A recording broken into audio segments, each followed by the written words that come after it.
Assalamualaikum warahmatullahi wabarakatuh. Pada kesempatan kali ini, saya akan membawakan sebuah kisah yang berjudul Pamali, yang ditulis oleh akun Twitter @cikumunya. Bagaimana kelengkapan ceritanya? Tak usah berlama-lama, berikut ceritanya.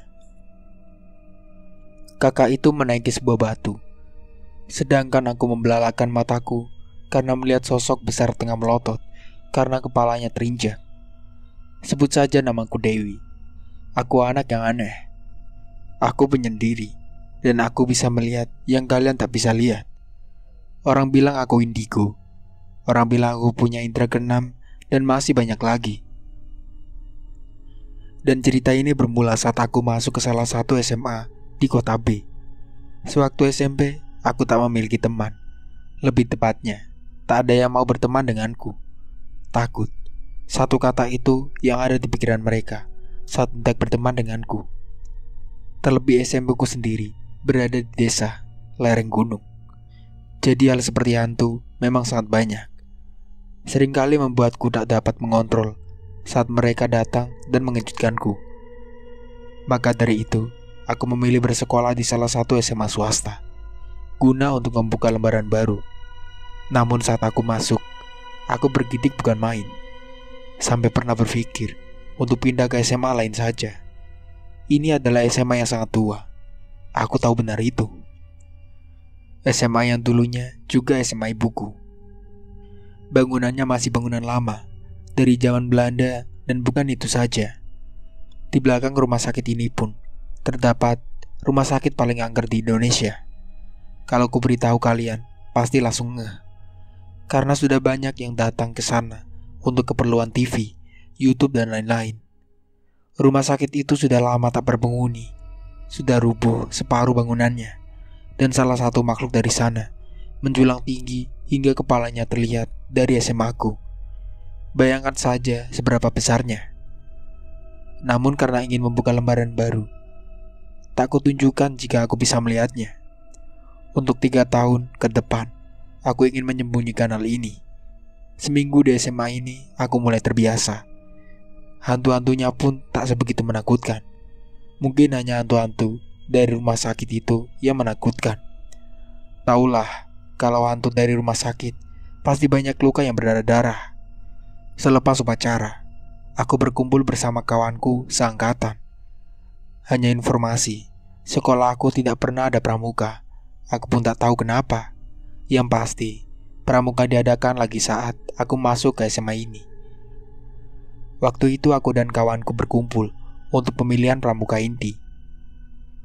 Jadi ada pramuka wajib dan ada pula pramuka inti. Dan aku adalah salah satu yang masuk ke pramuka inti. Tidak ada alasan yang spesifik, hanya saja setiap siswa diwajibkan memiliki minimal 1 ekstrakurikuler. Dan hal itulah yang membuatku memilih pramuka. Karena backgroundku sendiri SMP negeri yang sudah tidak asing dengan pramuka. Itulah sebabnya aku berpikir ini akan mudah. Setelah mengikuti beberapa pertemuan, minggu depan akan diadakan diklat. Aku sendiri sudah memiliki 2 kawan dekat yang dengan senang hati berkawan denganku. Yang satu namanya Julius, panggilannya Uus. Sedang yang satu lagi namanya Laras. Laras ini sinden cilik yang lumayan kondang atau terkenal di kotaku tinggal. Namun karena di rumahnya dia sering sendirian, akhirnya dia menyembunyikan diri dengan ikut banyak eskul. Salah satunya pramuka, dan untuk minggu depan pun tempat diklat sudah ditentukan. Namun karena panitia sendiri dari anak PA atau pecinta alam, karena sekali lagi tak ada eskul pramuka sebelum angkatanku, mereka memilih tempat yang lumayan jauh. Dan sialnya, mereka pun tak pernah ke sana. Aku ingat betul, waktu itu yang berangkat hanya 8 orang. Termasuk aku, Uus, Laras, dan 2 orang panitia dan 1 pembina. Yang satu persisnya, tepat itu adalah pembinaku. Namanya Pak Ato. Setelah memberikan pengarahan, kita pun dibawa ke sebuah bukit yang cukup rukut. Rukut sendiri berarti banyak pohon-pohonnya. Tempatnya sangat rimbun, dengan jalan setapak yang hanya bisa dilewati satu orang. Hal itu membuat kita harus berbaris. Sesampainya di bukit, kita mendirikan 3 tenda. Karena jumlah dari kita sangat sedikit, panitia dan peserta tidur dalam satu tempat. Jadi yang satu tenda cewek, yang satunya lagi tenda cowok. Sedangkan satu tenda sisanya untuk menaruh barang dan bahan makanan. Selesai mendirikan tenda, aku melihat sosok perempuan tengah mengintip di balik pohon. Aku sudah memperkirakan ini akan terjadi. Biasanya, sosok-sosok seperti itu akan muncul satu persatu karena penasaran, karena melihat kaum kita, atau karena merasa terganggu. Namun kalau bisa hindari opsi terakhir, mereka akan sangat menyebalkan jika marah. Setelah memasang tenda, kita disuruh berkumpul. Ya, ini adalah bagian menyebalkan dalam sebuah diklat pembentukan mental. Saya mau kalian semua di sini kuat, bukan hanya karena fisik, namun juga mental. Maka dari itu, kami sudah mempersiapkan hal yang menarik untuk kalian semua, kata salah satu kakak panitia, namanya Lydia. Dengar gak? Kata Lydia mengeplak kepala Uus yang sontak membuat Uus memandang dengan tatapan sinis. Kenapa? Gak suka? Kata salah satu kawan Lydia, namanya Bagas. Saya manusia, Kak.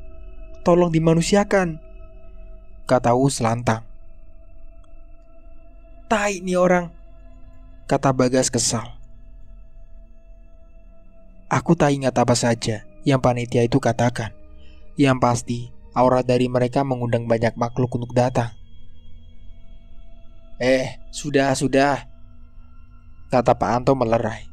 Namun walaupun sudah tidak marah, panitia itu menyuruhku dan 4 orang lainnya memakan sesuatu yang digelar di daun pisang. Aku ingat betul, itu adalah sesuatu seperti nasi yang dicampur dengan sayur yang diaduk menjadi satu, sehingga terlihat seperti muntahan orang. Aku bukan hanya geli, namun ingin muntah saat itu juga.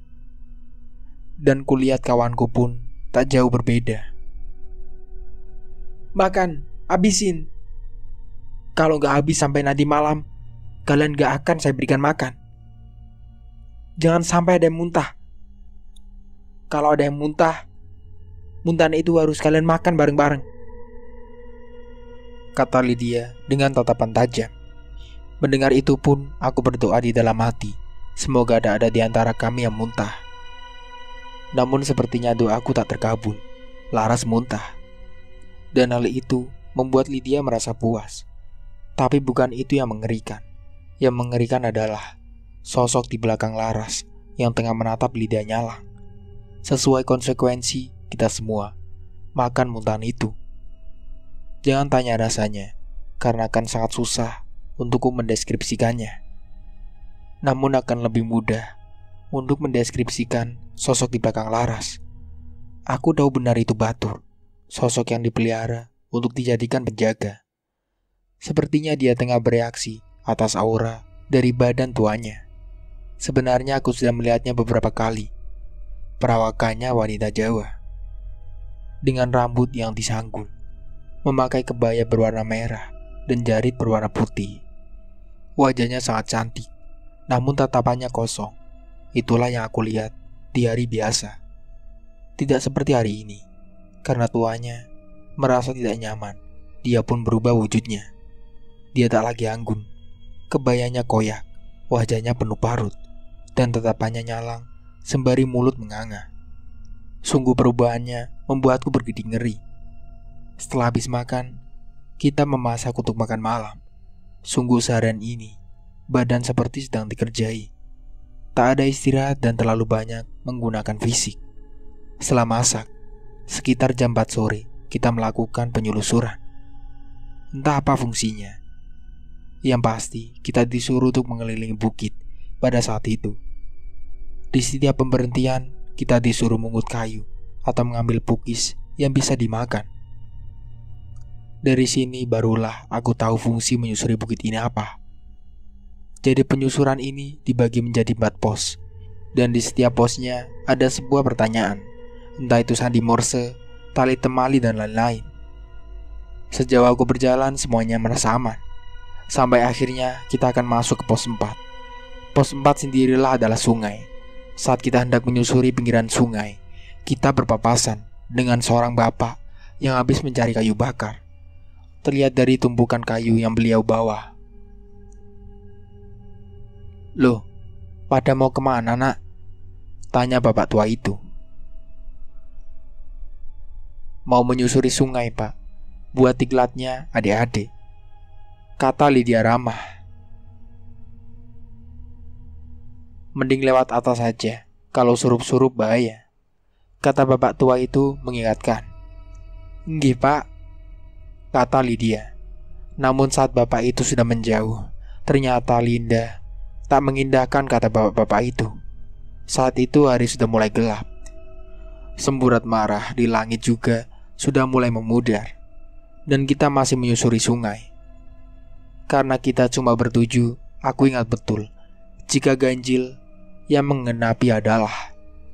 Dan benar saja, aku melihat sesosok perempuan menjejari langkah kaki Rudi. Aku yang menganggap ini tak beres, meminta untuk kita menuruti saja kata bapak-bapak tadi. "Kak, maaf, mending kita lewat atas saja," kataku. "Kenapa? Percaya sama bapak-bapak tadi?" kata Bagas nyala. Bukan. Alah," kata Lydia memotong. Karena kesal, Bagas pun menaiki sebuah batu agar jelas melihat keseluruhan dari kami, lalu berbicara dengan intonasi keras. "Kalau kalian gak mau dan gak bisa diatur, lebih baik kalian pulang saja. Bikin repot," kata Bagas. Namun bukan main takutku saat melihat yang dinaiki bukan sebuah batu, namun kepala dari sebuah makhluk besar. Sedangkan makhluk itu melihat Bagas dengan tatapan yang mengerikan. Dari sela kaki Bagas, bukan itu saja, namun sosok besar itu terlihat marah. Satu persatu sosok muncul, penuh sampai ke ujung sungai. "Anjing buntut," pegiku sudah tak memperdulikan pandangan orang. Aku memang sudah terbiasa melihat mereka. Namun untuk melihat dalam jumlah yang sangat banyak begini, sungguh baru kali ini. Aku memang pernah dengar dari mbahku kalau yang dominan pasti punya buntut.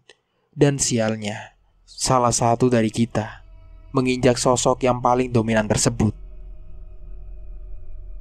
"Kak, pulang aja, balik ke tenda," kataku setengah berteriak.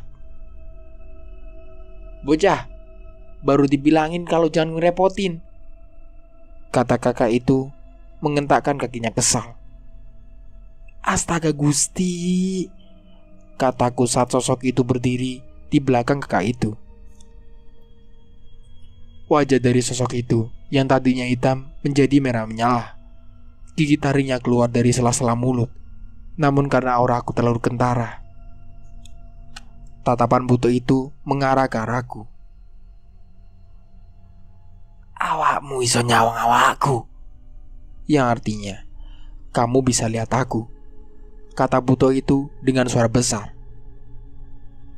"Omong nek bocah iki, aku ora trimo. Pasuryanku didek-idek," yang artinya, "Bilang ke anak ini, saya tidak terima kepala saya diinjak-injak," katanya dengan menatapku nyalang. Astaga, badanku bukan lagi gemetaran, tapi sudah mati rasa. Mau ngomong pun berat, macam hilang suaraku. Kak, sosok di belakang kakak, dia gak terima kepalanya diinjak-injak," kataku terbata. "Kamu ini gigau. Sosok apa? Kepala siapa? Kamu gak tahu kalau ini batu?" kata Dimas kembali mengentak-entakan kakinya. "Lancang," kata sosok itu kesal bukan main. "Kak, awas!" teriakku saat buto itu mencoba masuk ke badan kakak tingkatku. raung Bagas saat makhluk itu mencoba masuk ke badannya. Bukan hanya Bagas, namun semua anak juga kena. Semua bergantian masuk ke satu demi satu di antara kami. Pada saat itu, yang tidak kemasukan hanya aku dan Laras. Namun Laras sendiri punya batur, dan baturnya lah yang menempati tubuh Laras. Aku menyeringut, menutup telingaku. Aku tak tahu mesti berbuat apa. Aku pada saat itu hanya anak berumur 15 tahun yang terjebak di antara orang kesurupan. Namun tak lama setelah kejadian, terdengar suara yang membuatku meraup sadar. "Wi, Dewi," kata guru pembinaku sembari mengguncang-guncangkan bauku. "Pak," kataku menahan isak tangis. Sungai masih sangat ramai, di air, di tepian, di pohon. Semua makhluk seakan datang dengan raut wajah yang marah. Pastilah karena tuanya diusik. Guruku pun dengan sigap membacakan doa sembari memegang teman-temanku satu persatu. Namun tentu tidak mudah. Satu hilang, yang lainnya masuk. Begitu seterusnya. "Dewi, cuman kamu yang gak kesurupan. Bisa bantu bapak?" "Bantu apa, Pak?" tanyaku dengan tangis yang gagal kutahan. "Kamu lihat itu, ada jembatan. Kamu lewati itu, di sana ada jalan setapak. Ikuti terus. Di sana ada pemukiman warga. Kita bisa meminta bantuan ke mereka. Karena kalau enggak, takutnya sampai malam kita di sini terus." Sejujurnya, ingin sekali aku menolak. Enggan aku melewati jembatan sendirian. Namun melihat kondisi kawanku yang seperti ini, sialnya aku tak punya pilihan lain. Dengan berat hati aku mengangguk. Aku berlari menuju jembatan yang ditunjuk guruku. Namun sebagian dari makhluk-makhluk tersebut mengikutiku. Mereka penasaran. Sialnya, mereka juga tahu kalau aku bisa melihat mereka. Aku berlari, namun saku hendak menyeberang dan melewati jembatan itu. Sesosok putri cantik berbadan ular melihatku dengan senyum.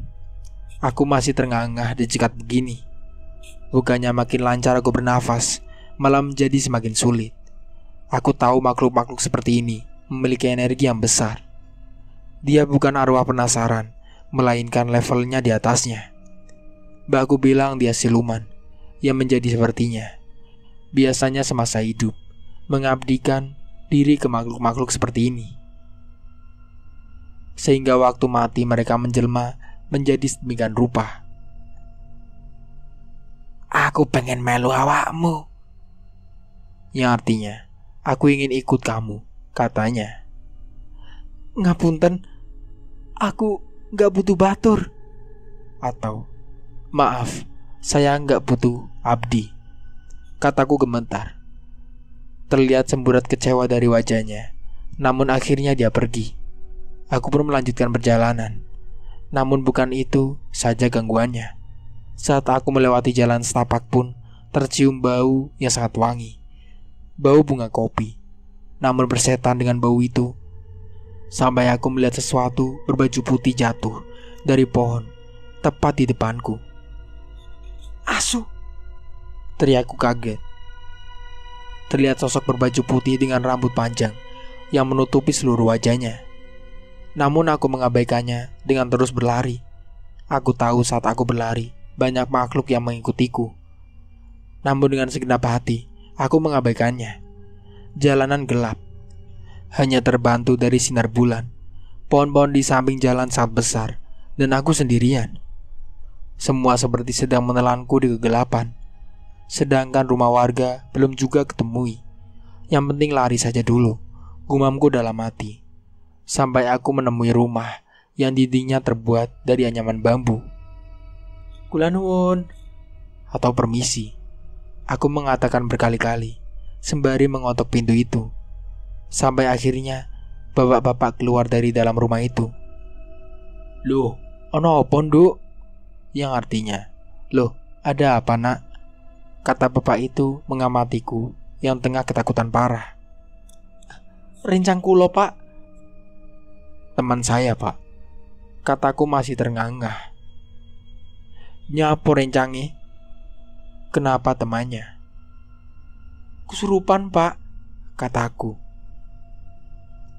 Raut wajah bapak itu terlihat kaget. Walau begitu beliau bergegas mengambil senter beserta kentongan.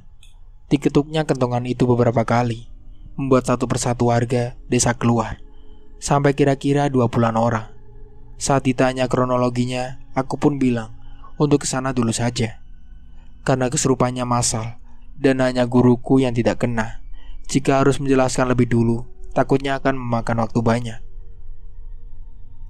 Ya wis, awakmu mlaku dhisik, dudone dalan. Ya sudah, kamu jalan duluan, nunjukin jalan, kata bapak itu. Aku pun mengangguk sembari berjalan cepat lebih dulu. Sesampainya di sana masih saja ramai. Walau yang orang lain lihat hanya beberapa anak, tapi tidak di penglihatanku. Aku menarik nafas panjang sebelum akhirnya kembali naik ke jembatan untuk menyeberang. Ya ampun, gumam bapak itu melihat guruku yang kewalahan. Sesampainya di sana, aku sedikit menepi dari sungai, memandang orang-orang yang dengan sigap membantu anak-anak. Iki muridnya jenengan mesti gawe gaduh, Pak. Lak sampai koyok ngene. Ini muridnya bapak, pasti buat gaduh. Soalnya sampai kayak gini. Ngapunten, Pak, tolong. Maaf, Pak, tolong, kata guruku lemah, tidak mengelak saat disalahkan. Warga pun merapat mengelilingi murid kesurupan sembari membacakan doa. Kulihat saat mereka melingkar dan membacakan doa memang ampuh. Saat yang satu keluar, yang lain tak dapat masuk karena terdapat batas. Aku pun ikut mendoakan. Dan syukurlah, selama beberapa lama mereka sadar, walau dengan badan yang sangat lemah. Namun saat kukira ini semua berakhir, dan saat mereka hendak dibawa ke rumah warga, ternyata sosok-sosok itu tak tinggal diam. Walau tidak merasuki mereka, terus mengikuti. Namun ada hal yang tidak bisa aku katakan. Jadi begitulah, aku membiarkan mereka mengikuti kami sampai ke sekolah. Ratusan yang ikut kami ke sekolah, dari yang berukuran kecil hingga yang sangat besar pun ada. Hari Senin di sekolah disambut dengan kejadian hampir seluruh siswa kesurupan. Bentrokan energi. Sebetulnya dari kemarin mereka tidak dapat masuk ke dalam sekolah karena banyak makhluk lain yang membatasi wilayah sekolah sebagai teritorial mereka. Namun karena mereka merasa tak puas, mereka pun memaksa masuk, dan inilah yang terjadi. Bentrokan energi. Hal itu membuat mereka masuk ke tubuh murid-murid yang lain agar terhindar dari makhluk lain yang ada di sekolahku. Wi, bantuin bapak megangin mereka, kata guruku yang kewalahan memegang murid yang lain. Aku pun dengan sigap membantu. Us pun sama. Dia juga tengah membantu guru yang lain untuk memegangi murid lain. Namun fokusku teralihkan ke arah ruang kesenian. Ah sial, umpatku melihat kawanku masuk ke sana. Aku pun mengikutinya. Kulihat dia tengah melenggak-lenggokkan badan. Wajahnya tersenyum, namun tatapannya kosong. Persis seperti saat di sungai waktu itu. Laras, panggilku saat aku sudah diambang pintu kesenian. Namun tak ada jawaban darinya. Yang menambah ngeri adalah saat instrumen gamelan terdengar nyaring, persis seperti tengah diadakan pagelaran wayang. Temanmu ini kurang ajar, pengganggu, perusak, kata Laras pelan. Aku menahan nafsuku saat Laras mendekatiku dengan seringainya, seperti tengah membenciku setengah mati. Mereka tak akan bisa hilang, harus ada penawaran, katanya lagi. Dahiku berkerut. Kata-kata penawaran seperti memenuhi kepalaku. Ternyata bukan hanya aku yang dengar. Guru pembina pramuka ternyata dari tadi ada di belakangku, tengah memperhatikanku dengan seksama. Apa yang mereka mau? Tanyaku. Tanya padanya. Tanya pada temanmu yang lancang itu. Saat aku akan menjawab, guruku menarik lenganku sembari menggelengkan kepala, menandakan aku tak perlu menanyakan sesuatu padanya. Ada hal yang tidak perlu ditanyakan, kata guruku sembari menarikku. Kamu pasti tahu siapa biang keladinya, kata guruku. Sedangkan aku hanya mengangguk, menunjuk salah satu murid yang tengah kesurupan. Dengan sigap guruku menuju ke arah yang aku maksud, membawanya pada sosok yang tengah duduk bersila. Kesini kamu toh. Apa yang kamu mau? Tupo Arab. Ikut cukup kanggo nebus polai anak buahmu. Atau dupo Arab itu cukup untuk menebus kelakuan anak buahmu. Guruku mengangguk paham sembari mengerut keningnya. Besok jam 9. Sekarang bawa temanmu dari tubuh muridku. Beberapa menit setelah percakapan singkat mereka, semua satu persatu pergi dari tubuh murid-murid. Aku sedikit lega saat semua reda. Satu persatu murid pulang dengan kondisi lemah, tapi harus bersyukur karena tak ada satupun yang kurang dari tubuh mereka. Setelah semuanya pulang, sisa aku dan Pak Anto serta guru-guru yang lain. Wi, besok bakal ada kejadian yang lebih dari ini. Sekarang kamu pulang untuk istirahat ya, kata Pak Ato. Tanpa disuruh 2 kali pun aku beranjak untuk pulang.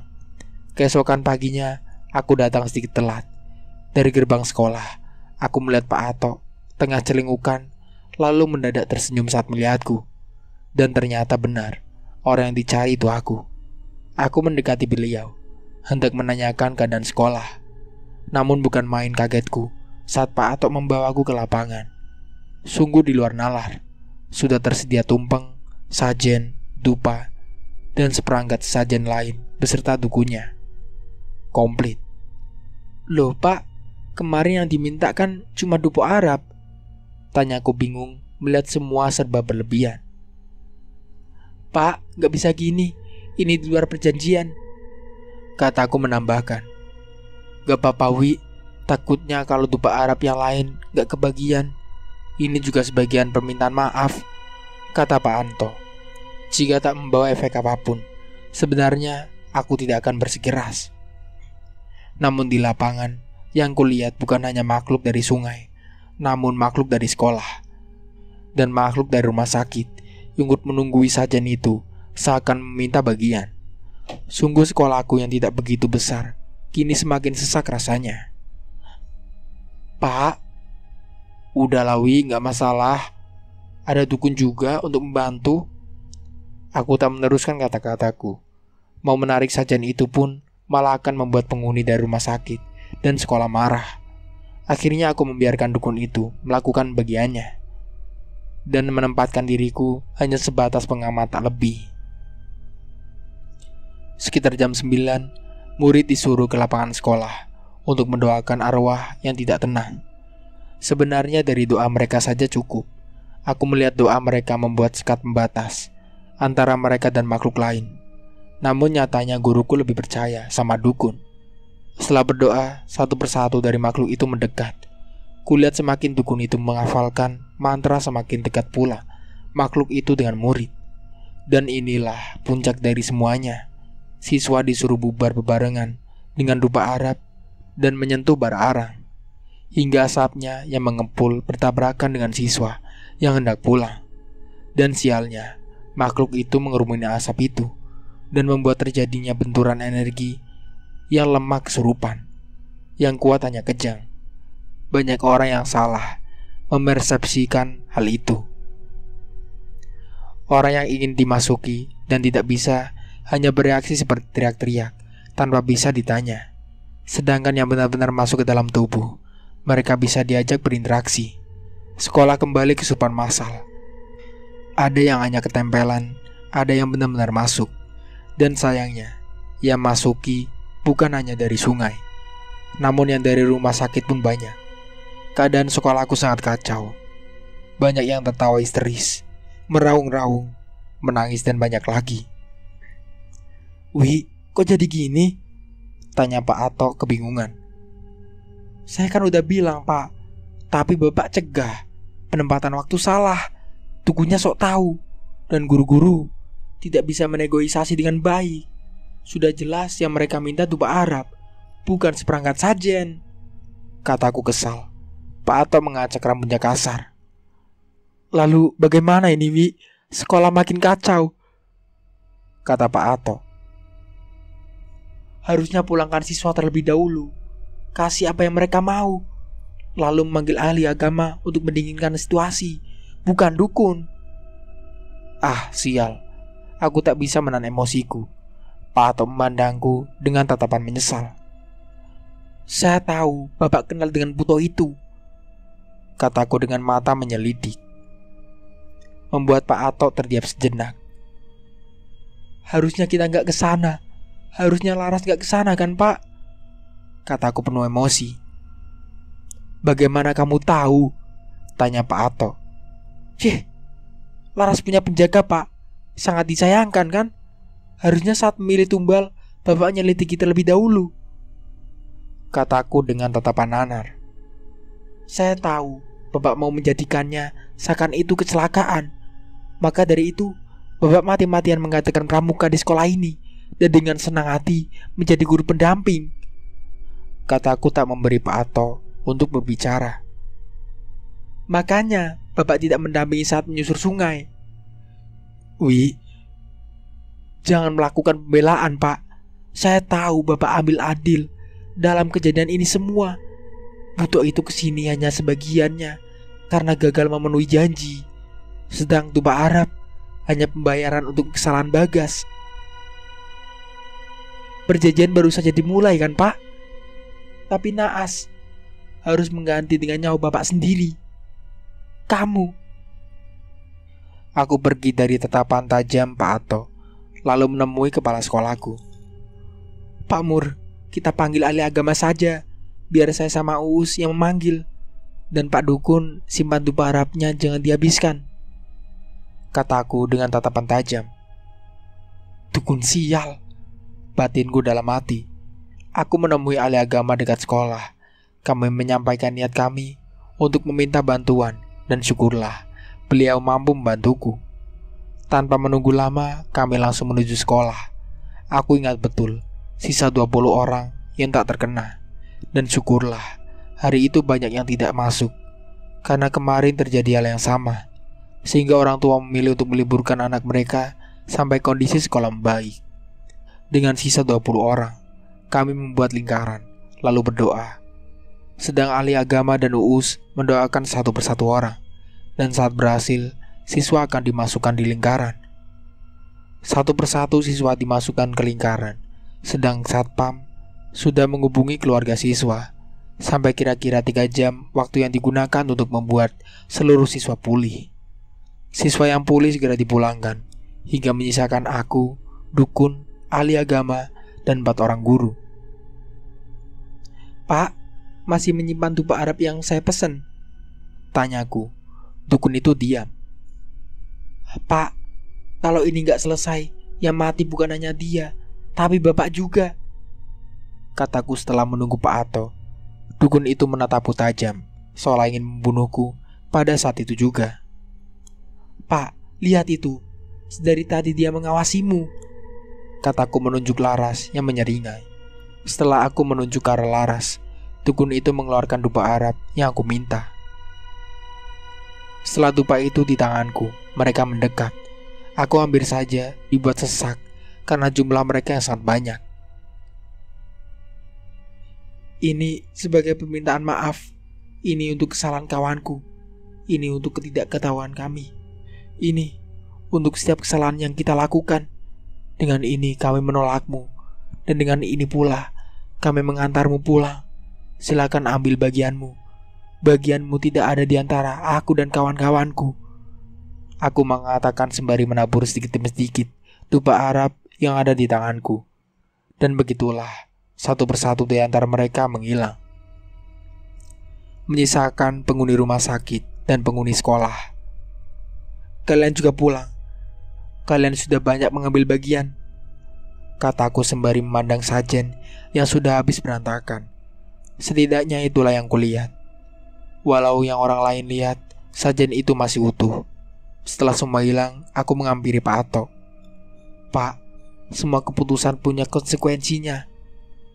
Menggadaikan nyawa seorang untuk kepuasan pribadi itu perbuatan keji. Semoga ini semua bisa menjadi pelajaran. Aku pergi tanpa menunggu jawaban. Aku menghampiri Laras yang tertunduk dalam rengkuan Uus. Dia pingsan, mungkin saja karena energi terkuras banyak. Terima kasih, kata seorang di balik tubuh Laras. Tak ada balasan dariku. Aku hanya senyum yang kusung ingkang. Dengan terpaksa, mengetahui guruku memiliki andil dalam masalah ini dan sebentar lagi mati bukanlah hal yang menyenangkan. Namun aku sangat berterima kasih pada sosok di belakang Laras. Masih terekam jelas kejadian tadi malam, kejadian paling menyeramkan dalam hidupku, di mana beliau menungguku di ambang pintu dengan raut wajah yang mengerikan. Mengira aku juga membuat tuanya terancam dalam bahaya. Dan ternyata bocah yang dia maksud bukanlah Bagas, tapi Pak Ato. Ternyata beliau mengincar Laras sudah sangat lama. Mengetahui fakta itu menjadikan semua kejadian tidak abu-abu dan membuat semuanya menjadi sangat jelas sekarang. Aku menyunggingkan senyum sekali lagi, lalu membopong Laras untuk mengantarnya pulang. Itulah kisah yang hingga sekarang tak dapat aku lupakan. Pak Ato meninggal sebulan setelah kejadian. Aku pun melayat pada saat itu. Meninggal karena gangguan jiwa, orang bilang. Karena sebelum meninggal beliau selalu berteriak seperti orang ketakutan. Padahal aku tahu betul penyebab ketakutannya. Itu sedikit kisah yang dapat aku bagikan. Sedikit kisah di bangku SMA aku. Semoga dari kisah ini kita bisa ambil hikmahnya. Kurang lebihnya mohon maaf. Wassalamualaikum warahmatullahi wabarakatuh.